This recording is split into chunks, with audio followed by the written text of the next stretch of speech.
right, let's kick into things. Kia ora koutou, ko Sylvie tōku ingoa. My name's Sylvie. I'm the Chief Evangelist for MyHR. Thank you so much for joining us today. If you're in the North Island, it is wet and grey, so I hope you're having much better luck with the weather wherever you are in the country. Joining me today is a special guest for a co-hosted webinar, and I'll introduce her and the topic shortly.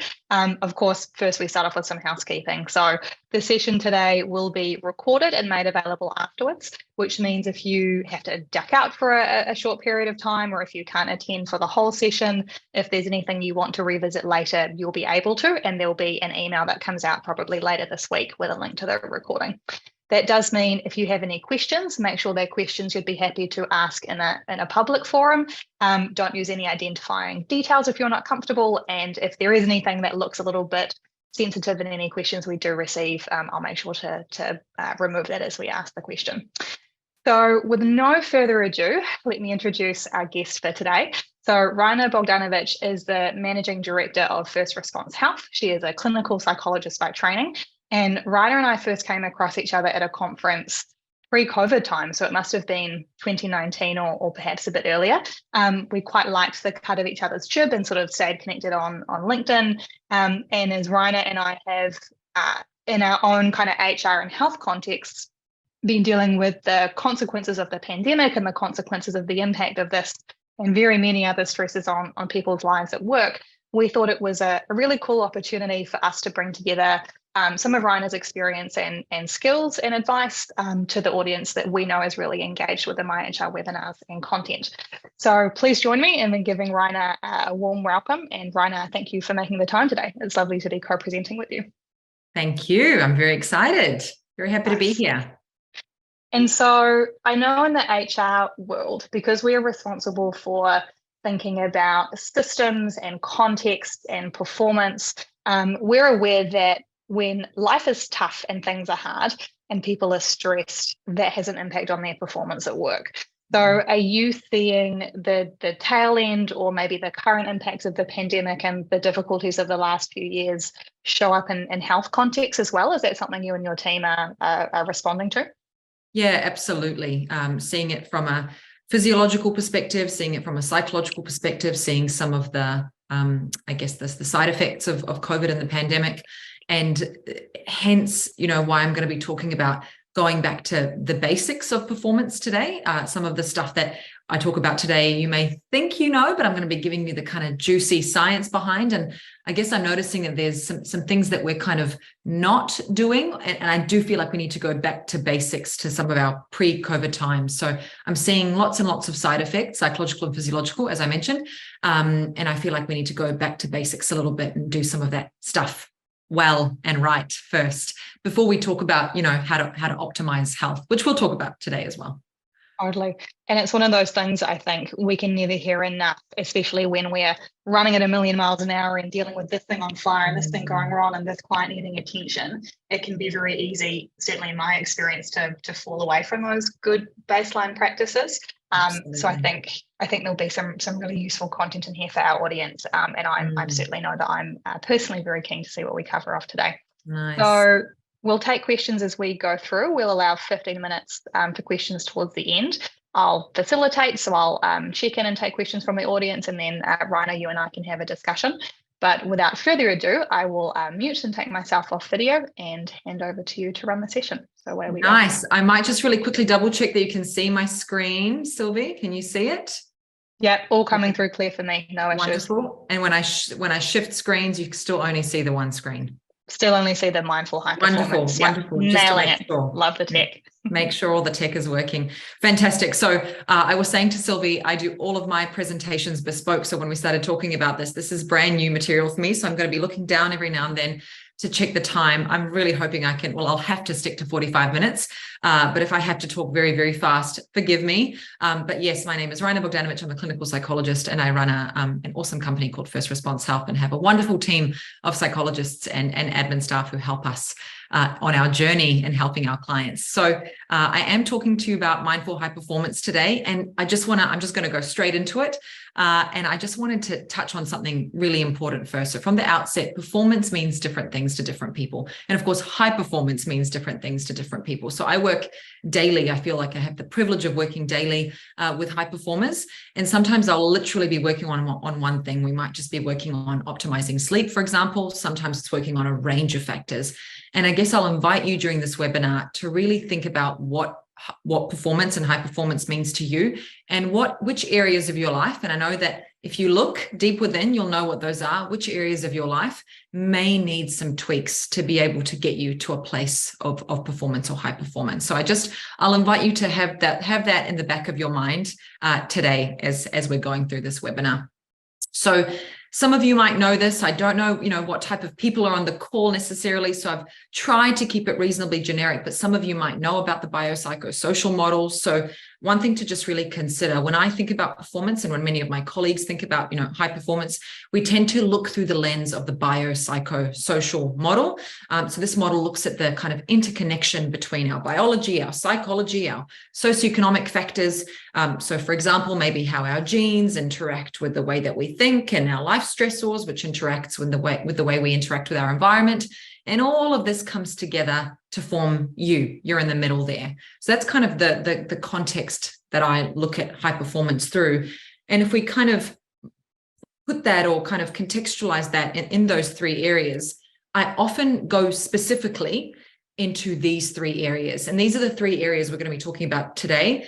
That's actually a lie. We're not going to be able to cover the third topic. So the first two we're going to cover today. And I'll tell you which ones in a moment. But I first and foremost look at physiology. So what do you do in a day? What's your light exposure like? What are you putting into your body? How are you moving? Your physiology. And I'm going to be giving you some awesome hacks today to hack your physiology for high performance.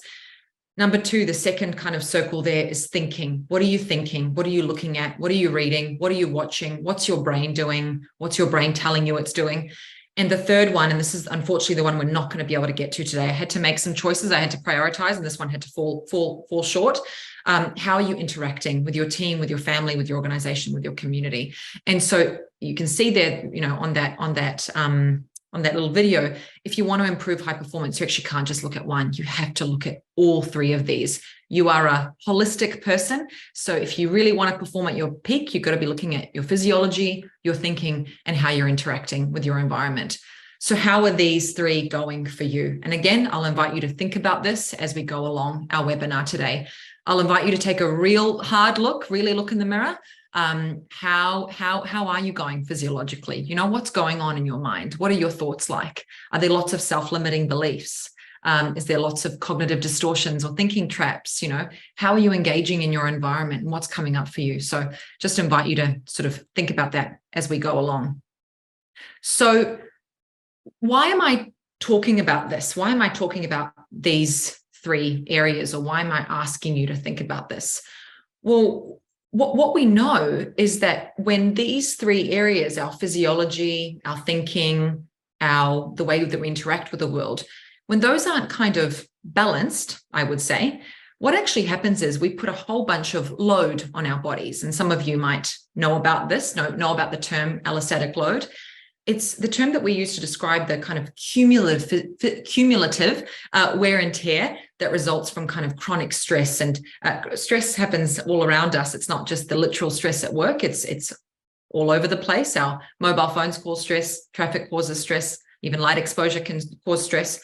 So load can manifest in a variety of ways, or this allostatic load can manifest in a variety of ways. And when I work with my clients, I often see that it's this load that results in a lack of high performance. So what we see is that allostatic load can cause inflammation in the body, elevated blood pressure. We talk about a dysregulated immune system, lots of psychological impairments, disease, of course, anxiety, depression.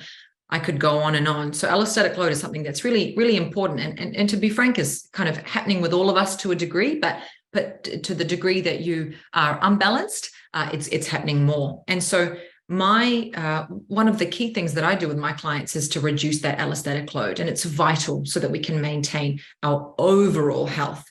And this is kind of how I look at high performance. I look at a balanced life. Now, balance sometimes has its moments. We can't always be balanced. But when I work with my clients, I'm really trying to figure out how we can create a little bit more homeostasis or balance.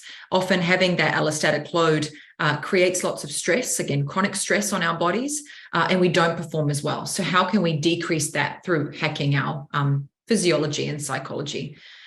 So I'm going to be giving you lots of hacks today, and I believe lots and lots of you are going to benefit from a number of them. But I think the most, important thing to really consider is how the hacks that I give you can be implemented into your life today. I don't want you to just end this webinar going, gosh, that was wonderful. I really want you to think whether you can kind of use at least one or two of these, if not all.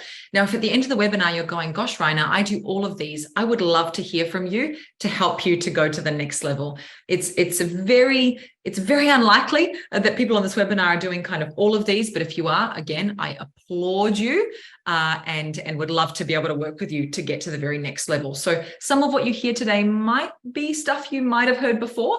And if you have, I'm going to be giving you some of the kind of juicy science behind it. So I hope you get quite a lot out of it. So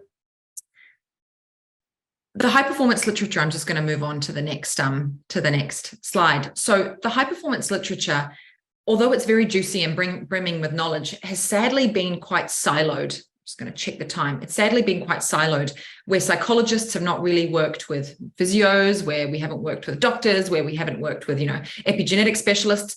And now what we've got is this amazing body of research, which is growing every day, which is kind of talking about the psycho, neuro, immunology, physiology. And so what I'm going to give to you today is a whole bunch of mixed. It's not going to be just psychological. It's not going to be clinical psychology. It's going to be a whole bunch of mixed hacks.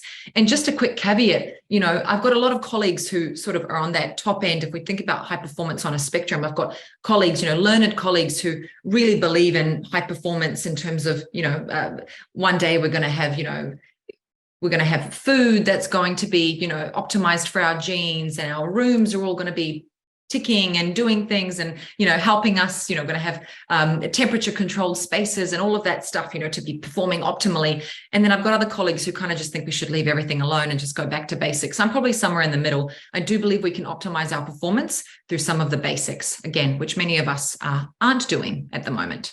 So straight into it, physiology hacks.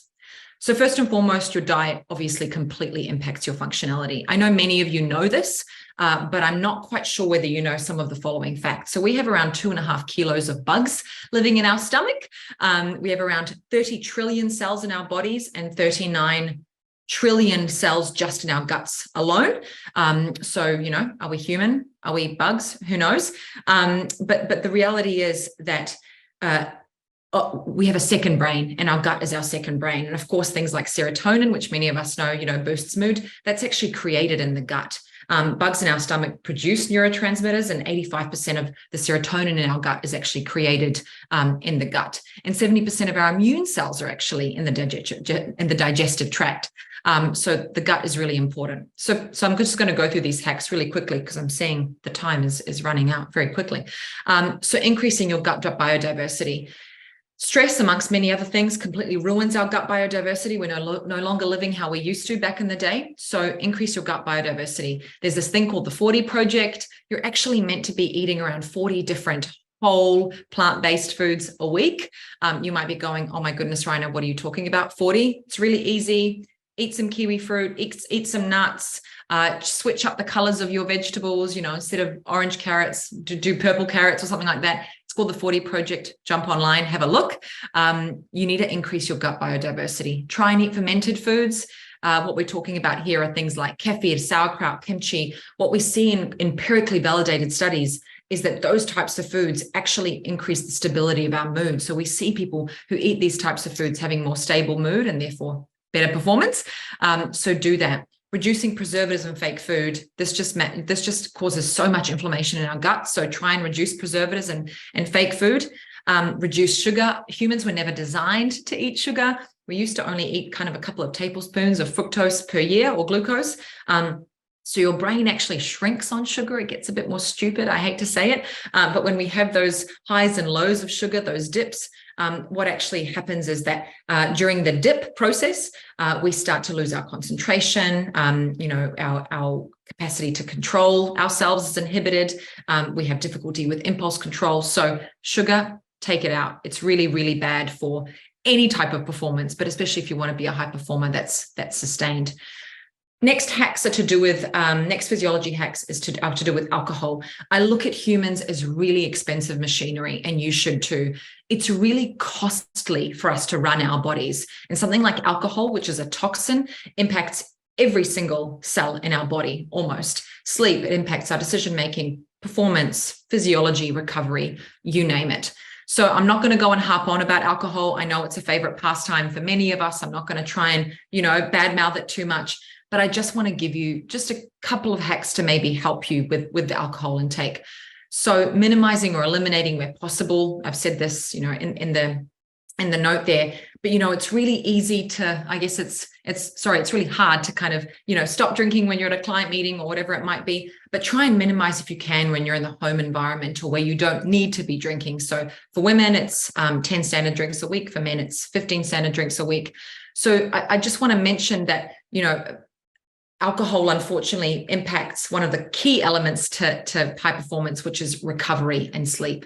And alcohol actually completely ruins our REM sleep, which is obviously a really, really important type of sleep. So try not to drink alcohol before sleep.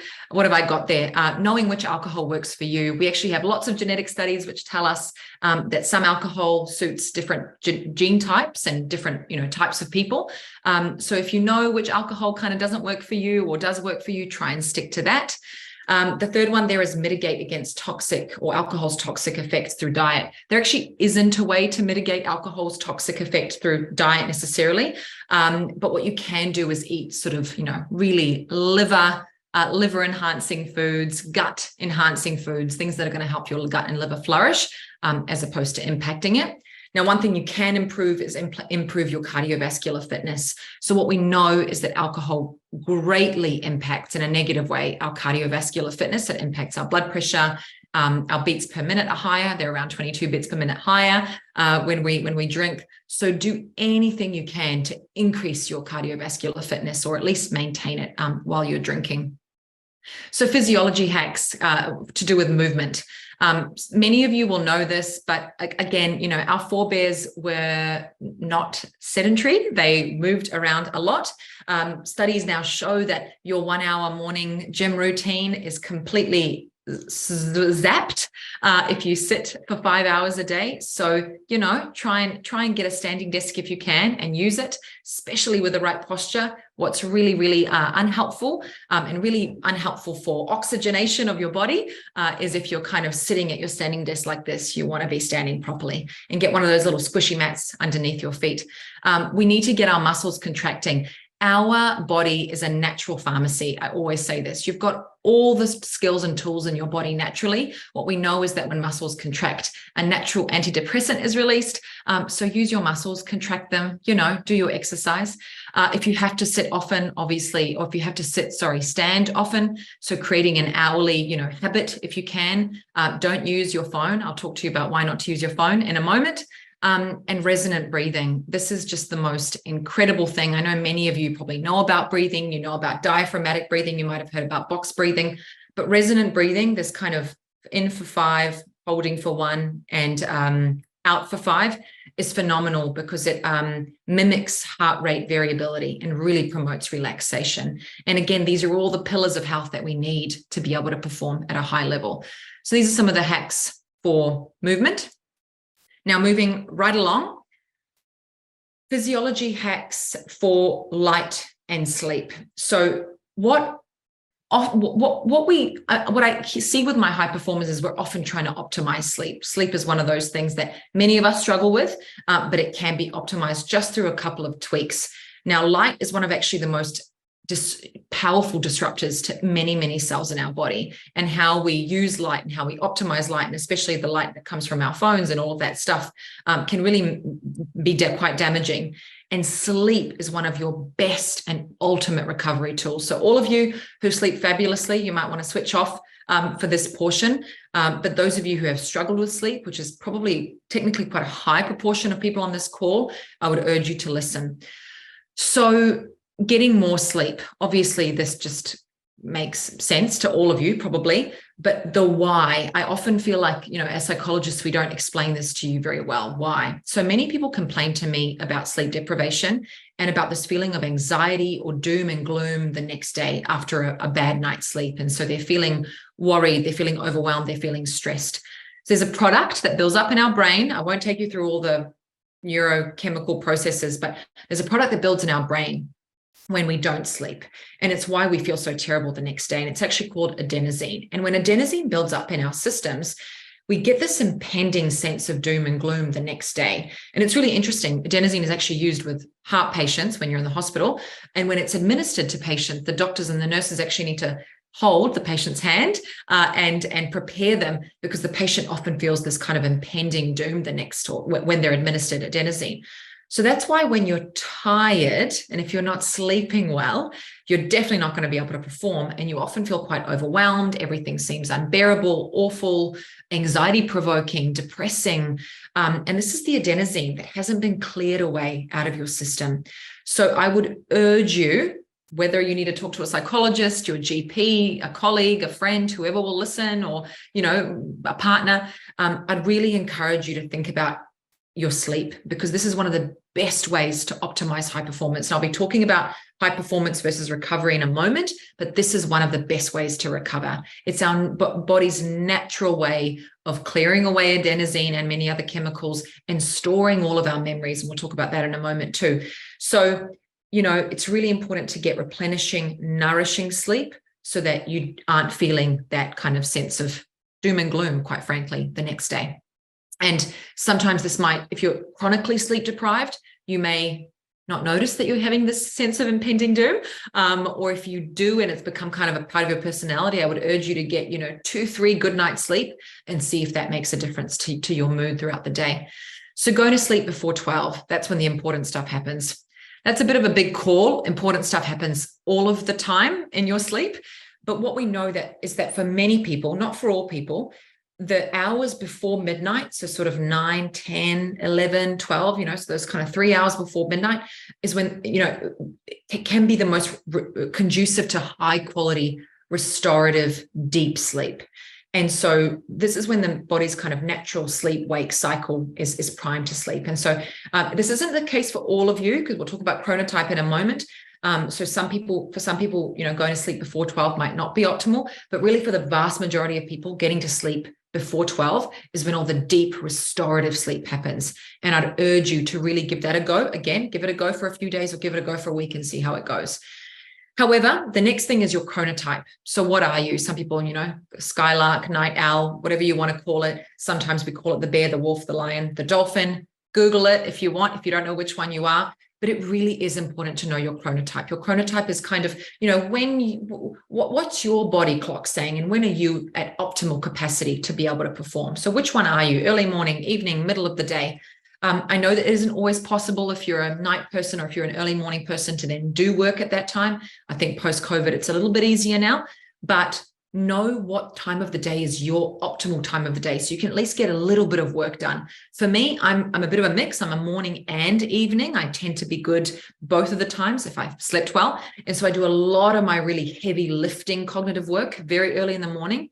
Then I might even have a nap, a nana nap, a 15-minute nap, power nap, or a meditation in the middle of the day. And then I will, not today though, I feel pretty good today. And then I'll work again in the evening. So I have that privilege, but I know that, not everyone does, but figure out what your chronotype is. This can be really, really important for your daily performance, so that you're not kind of begrudgingly going through your day. So moving on. I hope I'm not moving too fast. Hopefully you have a notepad or old school notepad and pen. We know that when we, by the way, have a notepad and pen, things get stored in our memory a lot better and get compartmentalized where they should. So hopefully some of you are writing things down, or if not, writing them on your notes section and on your phones or on your computers. But the next section, so hacks to optimize your performance in terms of what you think, what you look at, what you listen to, all of that stuff. So this is a really hard section for me to write because I've probably got about 50,000 hacks for you. Obviously, I'm a clinical psychologist. This is sort of what I do, what I do for a living. But these are the ones that are really important. I'm seeing as important with my clients right now. So I'm giving you real world stuff that I'm doing with my clients on a daily basis. So first and foremost, catching mental rumination. Now, by the way, when I speak about some of these things, hopefully all of you know what I'm talking about. And if you don't, I'd really encourage you to sort of do a bit more research. And if you feel like you want to maybe work through this with a psychologist or a counselor, I'd really urge you to. The reason why I say that is because we know that the mental load that often is created in our brains is really costly for us. It's actually very, very costly in terms of our resources to engage in mental rumination and some of these other or cognitive distortions. And so it's if you really want to talk about performance and high performance, you want to be getting these things sorted so that you have space and room for high performance, because these are really costly in terms of our resources, as I mentioned. So work with someone on it if you feel like you want to. So catching mental rumination and then creating worry time. So beware of mental rumination. It's very metabolically expensive. It takes a lot of our brain power to ruminate. And our negative thoughts actually create stress hormones, which are very, very expensive and difficult to get rid of. We're talking cortisol, adrenaline, those types of things. So I'd really encourage you to catch your rumination when it happens. Again, work with a psychologist on this if you feel like you'd like to, and create worry time each day. So worry time is fantastic. You can set 10, 15 minutes in the morning, maybe not first thing in the morning, but maybe at around, 10 a.m. You literally worry for 15 minutes. What you'll start to notice, I hope, is that worrying has themes. You don't actually have that many worries. You probably only have a couple of themes of worries. And then when rumination comes throughout the day, you go, thank you, brain. That's going to have to be for worry time tomorrow. So creating worry time, and during worry time, name to tame. So you want to name the thing that's worrying you. What we do notice from a clinical perspective is that it starts to become lowered. Anxiety does start to become lowered when we name the thing and face the thing that we're worried about. And then try to either minimize rumination throughout the day, or if it does happen, save it for tomorrow's worry time. So reframing our thoughts. This is again something you can do with a psychologist. Reframing is an incredible hack that I use with many of our clients. There are parts to reframing. So first and foremost, you want to be able to identify the thought. You want to be able to challenge the thought that you want to reframe. You want to find a bit more of a balanced thought to replace it. And then you want to practice that balanced thought and kind of keep repeating. Reframing is so powerful. I do this every day with all of my high performers. Just because you're a high performer doesn't mean you don't have some really tricky and sticky thoughts which stick to you. And even myself, I sometimes have sticky thoughts, which I reframe on a daily basis. It's just our brain usually trying to keep us safe. And the way our brain does that is by kind of pushing you away from scary things because it doesn't want you to try new things. It wants you to just stay safe. So sometimes it creates these scary thoughts or worrisome thoughts that you need to reframe. So I'd really encourage you to do that if you can. What reframing does, and I've got optimism twice there, it tells you how important it is. What reframing does is it actually can create optimism. We have this theory called the broaden and build theory. I won't go into it. It was what my thesis was actually based on, which is that, what we see in high performers is that they're open-minded. They're able to do things like reframe and create hopefulness and ask themselves these very solution-focused questions, which, builds positivity, it builds hope, it builds openness. So instead of, sitting in a place of rumination and worry, you're able to kind of reframe and move on really quickly. And that kind of leads me to my next thing, which kind of isn't necessarily I guess it is in the realm of what you look at, looking at greenery and horizons. I don't know if this sounds funny to any of you, but there's some incredible research around our environment. And looking at greenery and horizons, literally looking at green landscapes drops our cortisol. It's an antidote to cortisol. And looking at horizons creates a sense of hopefulness. Now, I will urge you, all of you who maybe don't, this is the reason, by the way, why my presentation is often green. If you don't have a screensaver that you love, change it to a green screensaver. We now have research, I think it was from 2 years ago, that actually shows that even having a green screensaver or a horizon view on your screensaver can do the same thing. Because of course you don't always, have that in your vision at work. Getting rid of the phone next to you. I said I would mention this before. So we have amazing research which has found that having your phone next to you, even if it's just sitting there and you're not even using it, it takes people 40% longer to do the thing they want to do or are doing when they have a phone next to themselves. I literally, whenever I'm doing something, I'll tell my staff, guys, I'm going on airplane mode. You won't see me for an hour. I need to do some deep cognitive thinking time. So it's the switching cost, even when you don't use your phone. So please, if you can, have your phone away from you, unless it's something urgent.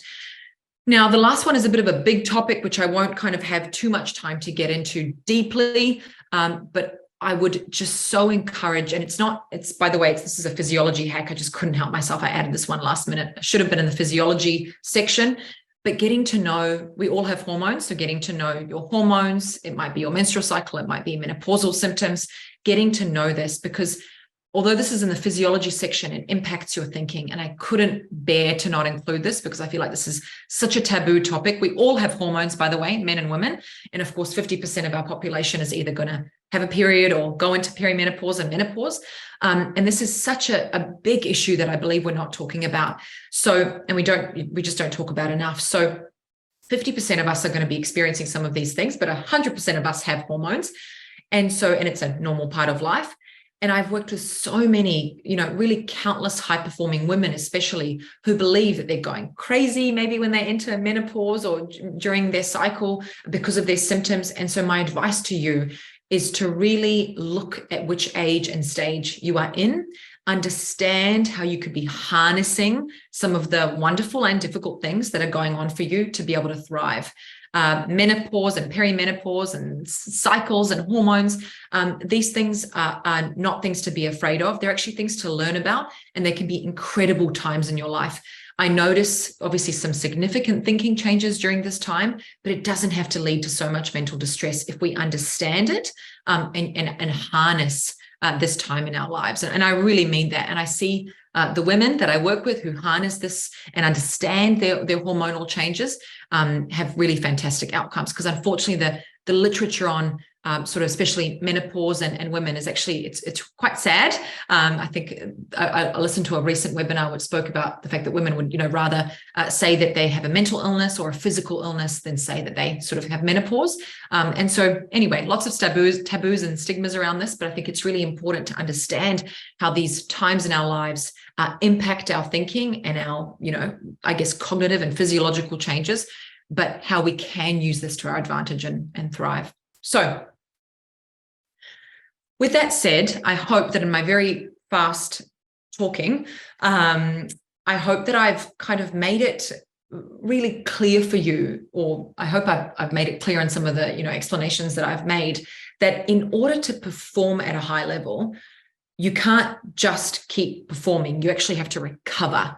You need to be in balance, so to speak. Again, that homeostasis. So you don't need to be fully balanced all of the time. I think that's really unreasonable to expect. But absolutely, you need to have some balance in order to be able to have that as a jumping off point towards high performance. So I'm not sure if any of you have heard about the concept of ultradian rhythms. I talk about this a lot with my corporate clients. And it's this really natural rhythm. Optimal word here, or operative word, is natural. Our body wants to do this. It's this really beautiful natural rhythm that we have, that our body wants to do during a 24-hour period, where we have these periods of, of arousal, high performance, a bit of stress, of course, is associated with that. And then we have recovery. And then, of course, we have performance again, and a little bit of stress that's associated with that, and then recovery. What isn't natural and what's really unsustainable is when you want to do this, or when you're forced to, or when you feel like you need to just constantly be performing. What's going to happen then, as some of us now know from this presentation, is that you're loading up your body, right? Allostatic load. Remember that from one of the first slides? So performance, some of us call it high performance, but I think it can actually be quite dangerous. Performing at that level and creating that much allostatic load is actually not healthy. So you need to be giving your body recovery time. And I think athletes are some of the best people to learn from around this concept, because what do athletes do? They play a match, or they do whatever they need to do, be on the court. And once they've been on the court, and once they've played that match, once they've been on the pitch and they've played that match, what do? They recover. They do ice baths. They get massage, they get physio, they, do whatever they need to do. So they actually need to recover in order to be able to perform. I think this kind of sounds like something useful and obvious to many people. And often when I say it, people are like, oh yeah, that makes complete sense. Of course I do that. But actually, I'd really invite you to ask yourself, do you recover in your day and in your week? So again, sounds really obvious. But in order to perform at a high level and have a high performing team, you actually need to be able to recover, right? And oftentimes people ask me, what's the best way to do this, Rajna? I've got a really busy job, super busy in the day. I do my 8 hours, 9 hours, 10 hours. How do I do this?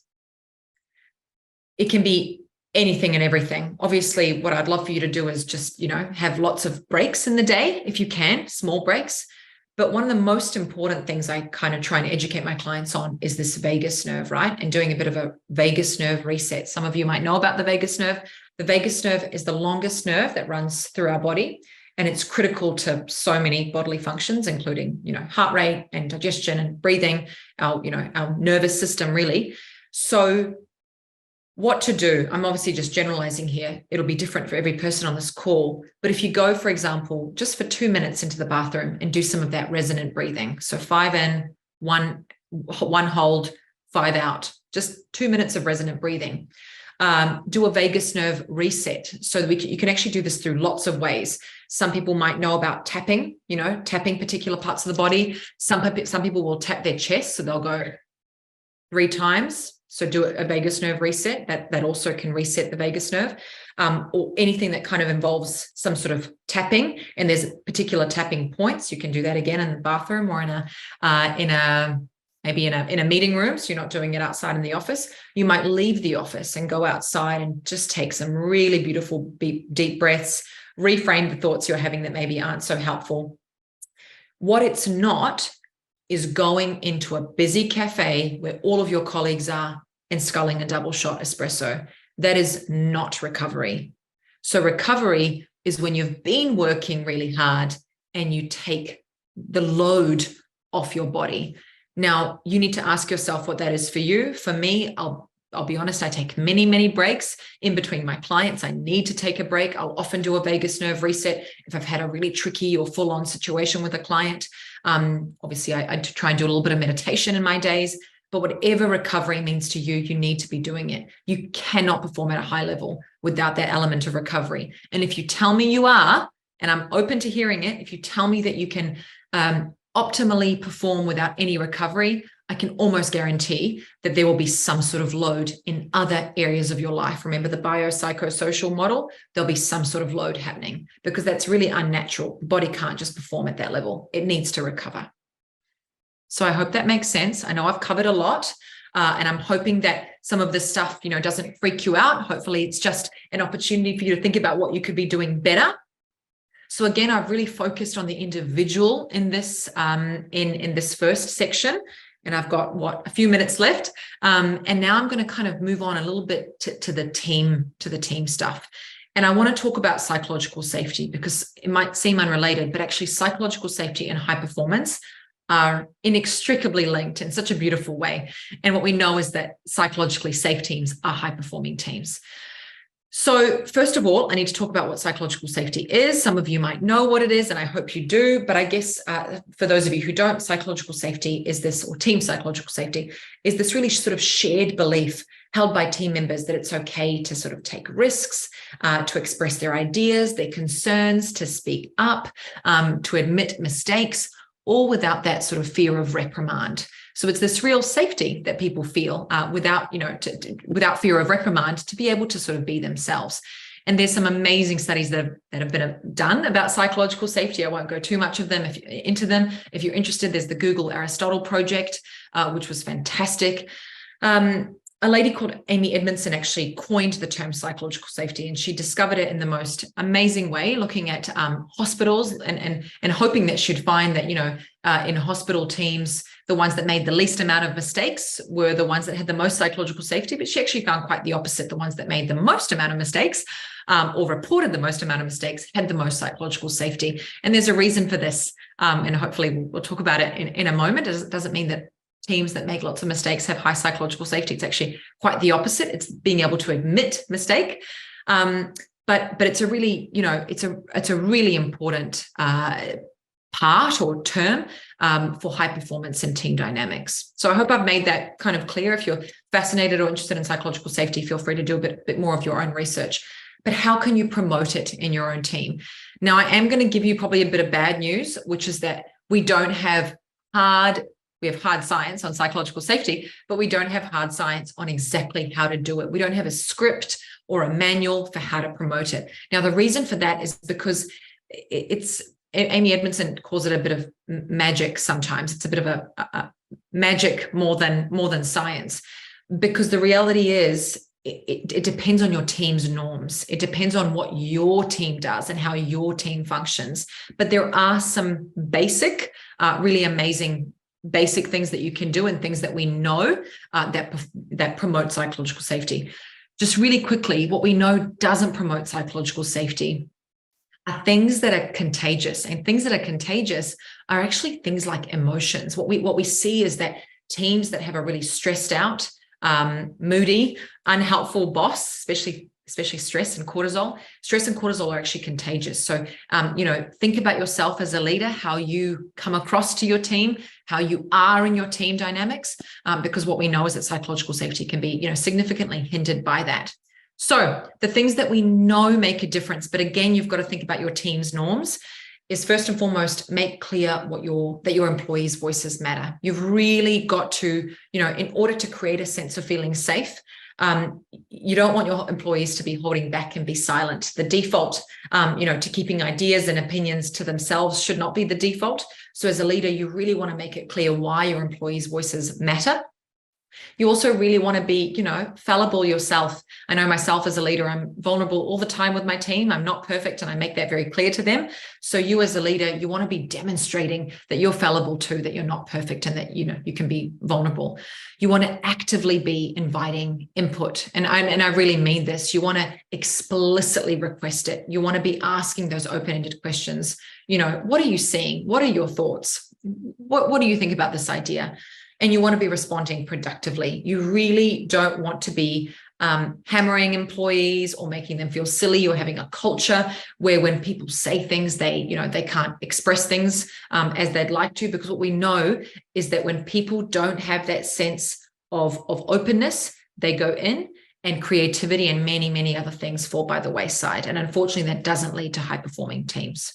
So that's all. Those are the 4 things that we know will make a difference. And I know that in all of your teams, these 4 things will make a difference, but you've really got to understand your team's norms. As I mentioned, we can talk about, creating high-performing teams and promoting psychological safety till the cows come home, but your team will be different from mine, for example.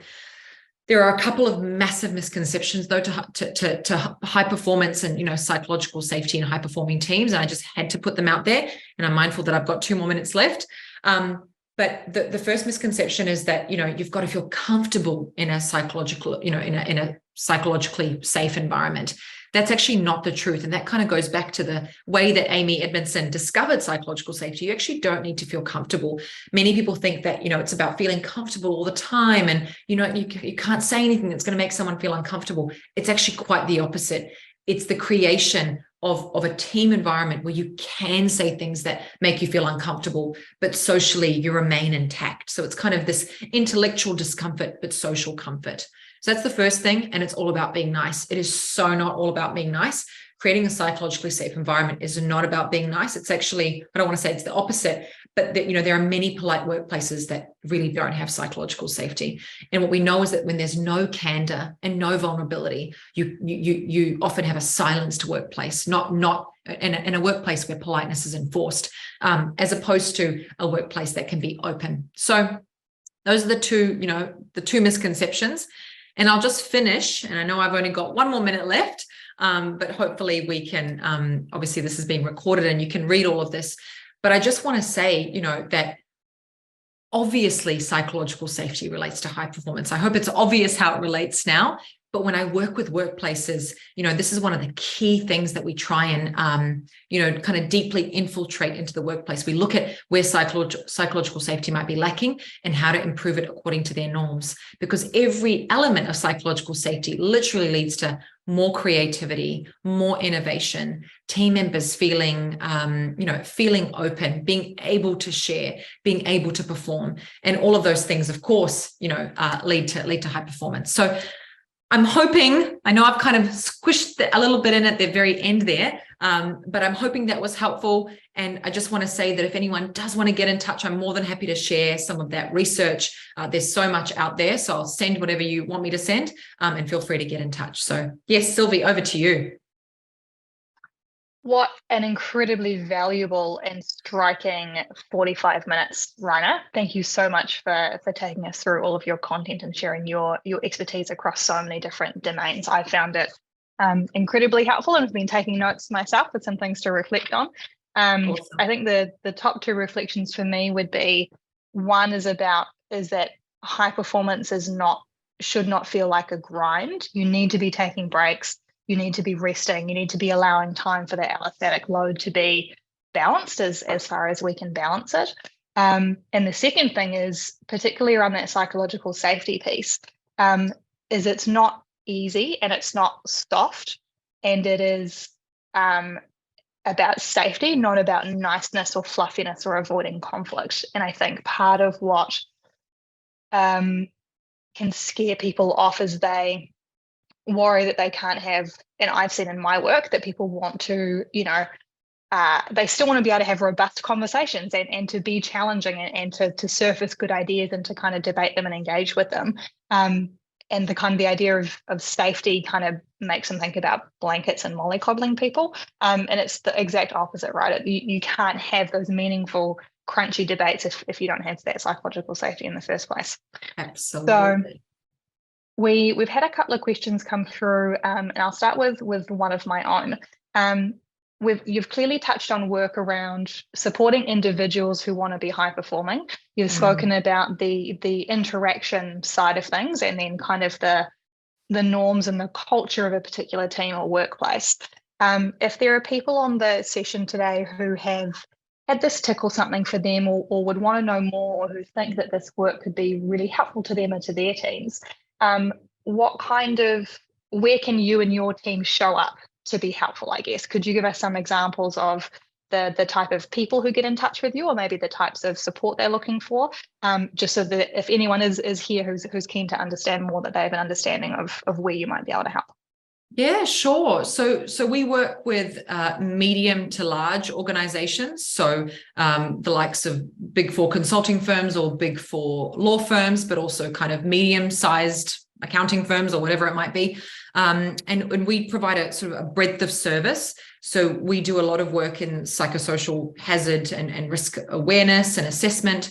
We help teams to, address, acknowledge, understand, and assess their psychological safety, but also provide lots and lots of preventative services like psychological therapy, wellbeing checks, some of those incredible things that I like to do, and obviously lots and lots of training, bespoke training. So we sort of sit across a range of services, but I do say we're sort of well over and above the EAP service. So we're sort of work in that really specific, bespoke. We do lots of bespoke work for companies that want specific things. And I really enjoy working with organizations that sort of are more at the more mature end of the spectrum, really know what they want. But if you're not so mature in that end of the spectrum, we can help you to get there. I don't know if that answers your question, but we get lots of requests from lots of different organizations, and we're happy to have a look at what your needs might be and see if we can meet those. Yeah, totally. Thank you. Well, we've had a couple of questions come through. So Karen asks, kia ora, Karen, thank you for joining us. Karen asks, what has surprised you most about the research you've seen come out in the last little while? So what is anything that you've learned or seen been surprising, given that you do so much of this and you're so immersed in the research and context? What has surprised me the most? Well, I think maybe I'm going to answer this a bit generally, but what has really been amazing is, as I mentioned, we're so siloed. Well, we were so siloed. I mean, even just as recently as sort of 10 years ago, you wouldn't see a clinical psychologist getting into anything medical or physiological or epigenetic. And what has really been incredible is to see us all working together. But one thing that has, I would say, actually surprised me is working, a few of my friends who work as epigeneticists and doctors in epigenetic clinics, is it's just mind-boggling. I know the science behind it, but it's mind-boggling still how our thoughts can literally impact the expression of our genes, not our genes, not our DNA. They don't impact our actual, the DNA, but it impacts the expression of our genes, which can change the way your disease processes. So it's just, if anyone's interested in this, I'm happy to, talk about this till cows come home, but, or do some research, on your own, but literally our thoughts then, create hormones, which then downregulate and create disease processes, if that's obviously one way. So that kind of stuff just fascinates me. And so helping people understand that, thinking about the cognitive distortions you have, or the self-limiting beliefs, or some of your worries or concerns, these aren't just nice to haves. There's actual science behind why it's healthier to think in a more balanced way, or a more, optimistic way. So that kind of stuff just fascinates me. That's one of the things. One of the things that I've noticed in my reading and dabbling in this area, because HR people, touch on some of the stuff, certainly is the emergence of much more coherent or complete understandings of the factors that affect these things that we care about. We see it in some of the HR disciplines when we're thinking about recruitment and psychological safety. We see it in some of the work around performance and managing performance, and the impact that relationships and kind of your health will have on that side of things. Yes. So it feels like there's an emerging appetite for much more, cross-discipline understanding or wisdom, I guess. Absolutely. So thank you, Karen, for your question. Fantastic. Anonymous asks, when we talk about resilience and high performance, how much of it is down to the person and their traits or personality, and how much of it is down to learnable skills like habits, thinking processes, support, relationships? Is it 20-80? Is it 50-50? So how much of this resilience, performance, good life stuff is down to who you kind of show up as, what you get given, and how much of it's under our control to change? Is what I would add there. Well, I am the forever optimist, and my thesis, my master's thesis was in positive psychology. So I'm going to say, obviously, it's changeable. I don't know the exact stats. I think the wonderful ladies at the Resilience Institute out in Wellington will probably be able to tell you better than I can. But I think resilience is a term that gets thrown around a lot. I think there's a little bit of, anyway, it's interesting. It's not the capacity to bounce back, that's for sure, or bounce forward, but there's so much more to it. But I am, because I see this every day in my practice, and I know this to be true through my many years of working with people who are at the sort of brink, and then, of course, high performers. Our brain is plastic. What that means is it's, neuroplasticity. It's malleable, it's moldable. We previously, very recently, gosh, it's awful how what we thought back in the day, but quite recently we thought the brain, would stop having its plasticity very early on in life. We now know that it's plastic for life, which means that it's changeable and moldable, and we can create beautiful neuronal pathways. Not in 21 days. It takes a bit more than 21 days. But anyway, sometimes some people say around 66. But so, I believe being more resilient, whatever that kind of means to you, and it can have many definitions, but your capacity to really, improve your functioning and get better day to day is absolutely developable. That is not a word, but you can develop it.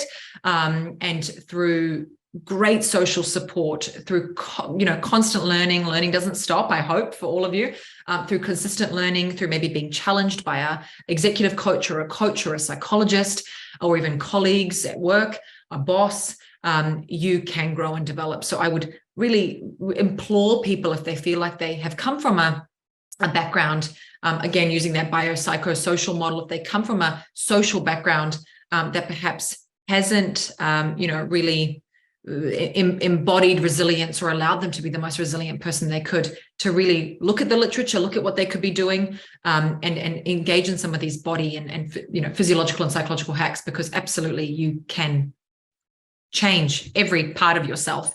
And I think our cells, our whole body, all of our cells change every 7 years or something. I mean, that's kind of going into medical research. So our body changes, everything changes. Our skin sloths off. So of course you can change. Yeah. Fabulous. Thank you. And then last question. So if you've got anything that you have been hoping to ask Rajna and you haven't quite got there, or anything that you wanted to build off in our discussion, now's your chance before we start wrapping up. Matthew says, hi, Matthew. Thanks for joining us. Matthew says, I was interested to hear you speak about the impact that light and environment can have on our health. We are about to move offices. What would be your top recommendation or top recommendations for the things that we could change or control in our office for our team's health? So if you could wave a wand, Rajna, and have maybe every single office in the country change one thing, or for Matthew's case, if they're looking to shift, what would be top of your list for things to be mindful of to facilitate performance and high performance? Yeah, totally. That is such a good question. Oh my goodness. So many things. But first and foremost, I'm just thinking, even before light, greenery, add more green space, lots of green space, natural plants, sure, fake plants if you need to, but add lots of variety of different plants, so that people, and not just randomly far away, close to people, so that they can actually take a break and look at a beautiful green plant. And obviously, if you can have an office somewhere fabulous where you can look at a horizon, doesn't have to be a horizon of a, big something island, but a horizon of water or something, that would be amazing too.